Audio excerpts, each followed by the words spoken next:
Hello everyone. SSC CGL के exam में बस कुछ ही दिन बचे हैं, तो हमें लास्ट टाइम पे क्या पढ़ना चाहिए और किस किस टॉपिक पे ज़्यादा फोकस करना चाहिए, उस पर हम लोग थोड़ी सी बातें करते हैं।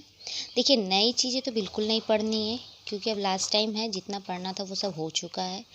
बस हमें करना है रिवीजन, ठीक है। और कुछ टॉपिक हैं जिस पे हमें ज़्यादा फोकस करना चाहिए, क्योंकि बेसिक गलतियाँ जो होती हैं वो हमारी वहीं से होती है, जो सिली मिस्टेक कहते हैं वो वहीं से होती हैं। स्टार्ट करते हैं।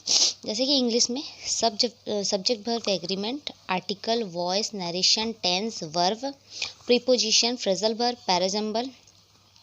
वोकेबलरी में synonyms, antonyms, idioms and phrases, one word substitution.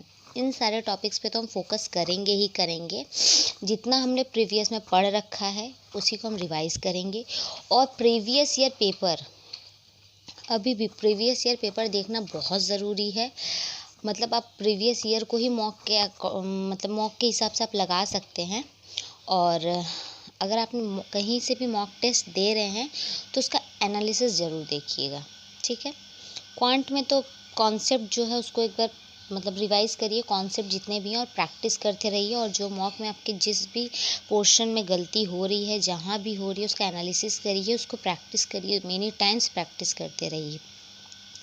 बात करते हैं अगर जीएस की, तो इसमें स्टैटिक जीके है और करंट अफेयर्स ही मेन हम लोग फोकस रखते हैं। तो स्टैटिक जीके में देखिए, नेशनल पार्क हो गया, country, capital, currency, dance, temple, famous sports person. बस इसमें से इतना करने से मुझे जहाँ तक लगता है कि ठीक ठाक हो जाएंगे, क्वेश्चंस आ जाते हैं। और करंट अफेयर्स तो लास्ट 6 मंथ हमको करंट अफेयर्स करना ही है, बस रिवीजन करना है इसका। और अगर आप ऐसे देखते हैं तो बायो, हिस्ट्री, पॉलिटी थोड़ा सा फोकस रखिएगा, और ज्योग्राफी, क्योंकि पॉलिटी में जो है वो आर्टिकल से रिलेटेड क्वेश्चंस पूछ लेते हैं।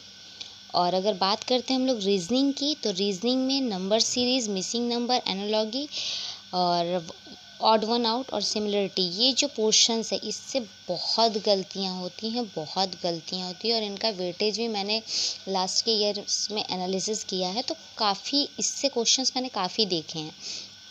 तो जहाँ तक हो सके आप इन क्वेश्चंस की प्रैक्टिस ज़्यादा करिए और मॉक लगाइए। अगर मॉक आप लगा लिए हैं, कम से कम 10-15 मॉक अगर आप दे चुके हैं, तो उसका एनालिसिस कीजिए, जहाँ जहाँ आपके मिस्टेक्स हुए हैं उस क्वेश्चंस की प्रैक्टिस कीजिए। नया पढ़ने की कुछ ज़रूरत नहीं है, जितना हो सके उतना जो भी आपने पढ़ रखा है उसका बस रिवीजन पर ही फोकस करिए। इसके अलावा आपको अभी कुछ भी नया देखने की ज़रूरत नहीं, कुछ नया पढ़ने की ज़रूरत नहीं है। प्रीवियस जितना आपने पढ़ रखा है उसी पे फोकस करिए, आराम से हो जाएगा। कोई बहुत टफ भी नहीं है, लेकिन हाँ, इंग्लिश में वोकेबलरी पे थोड़ा सा फोकस कीजिएगा। और पैराजम्बल का मैं इस बीच जो भी एग्ज़ाम्स हो रहे हैं मैं उसमें देख रही हूँ, पैराजम्बल का वेटेज कुछ ज़्यादा ही दिया गया है। तो पैराजम्बल भी अगर आप लोग कर सकते हैं तो उस पर थोड़ा सा प्रैक्टिस कर लीजिएगा, ठीक है। बाकी वीडियो पसंद आए तो चैनल को सब्सक्राइब और वीडियो को लाइक कर दीजिएगा। Thank you.